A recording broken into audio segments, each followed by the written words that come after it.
அற்புத மனநிலை உங்களுக்கு வந்தாதான் அற்புத மண்டலங்களை நீங்கள் பார்க்க ஆரம்பிப்பீர்கள்.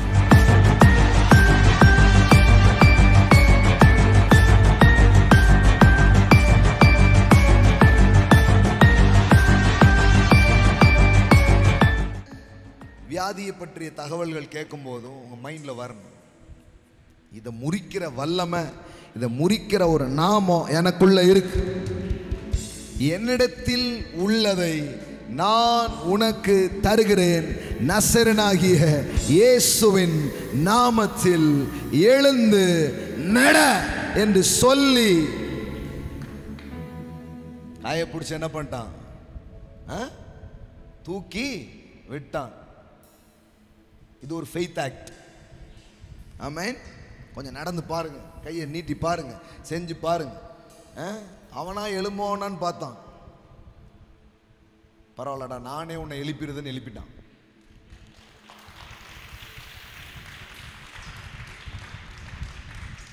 செஞ்சு பார்க்குறான் பாருங்களேன். ஆமென். அப்படியே தூக்கி நிப்பாட்டினா அவன் நின்றுட்டான். அப்படியே அது மட்டும் பைபிளில் போடு, அதுக்கப்புறம் உள்ள வசனத்தை வாசித்து பாருங்க.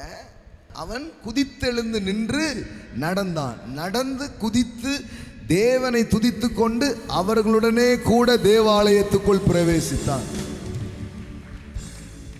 நான் சொல்றேன், பல பேர் உங்க கூட வரப்போறாங்க சர்ச்சுக்கு. இந்த வீக் கர்த்தர் என் மூலமா செஞ்ச அற்புதம். பாஸ்டர் எத்தனை பேர் ரெடியா இருக்கிறீங்க? It's a miracle week. I proclaim, உங்கள் மூலமா மற்ற ஜனங்களுக்கு இயற்கைக்கு அப்பாற்பட்ட தேவனுடைய தொடுதலை நீங்கள் ஜனங்க வாழ்க்கையில கொண்டு வருகிற ஒரு வாரமா இது இருக்குது. Maybe you are in student, கடவுள் உங்க மூலமா செய்வார். ஒரு குடும்ப பெண், ஒரு வீட்டில் வேலைக்காரியா கூட நீங்க ஏதோ ஹோம்ல வீட்டில் போய் வீட்டு வேலை கூட செய்யலாம். கடவுள் உங்க மூலமா அற்புதங்களை செய்யும். கிராமத்தில் ஒரு விவசாயியா இருக்கலாம், யாரா வேணாலும் இருக்கலாம். ஆமென். Expect miracles. எல்லாம் சொல்லுங்க, அற்புதங்களை எதிர்பாருங்க. ஆமென்.